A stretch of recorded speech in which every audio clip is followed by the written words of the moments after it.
Hello, magandang araw sa inyong lahat, mga sisilab ko. In today's episode, nandito ako sa aming room. Yeah, after early in the morning, ito yung ginagawa ko. So ito yung daily routine ko na i-organize yung bed. Then pagkatapos, before tayo magtrabaho sa mga gawaing bahay.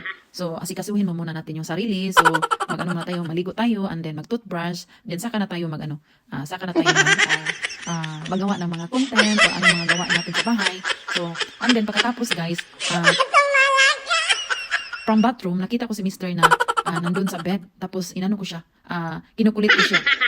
Gidisturbo ko yung tulog niya. So, ayun.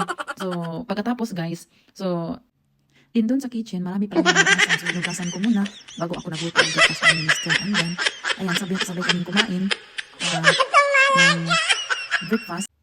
Pag weekdays guys, wala siyang trabaho. So, yan din ang yan din ang sabay kaming kumain.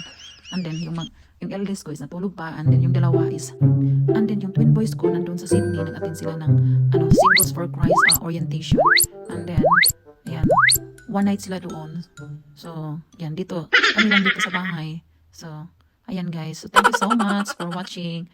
I hope napa-inspire ko kayo. And don't forget to follow, share, and comments. And see you in the next video. Bye-bye.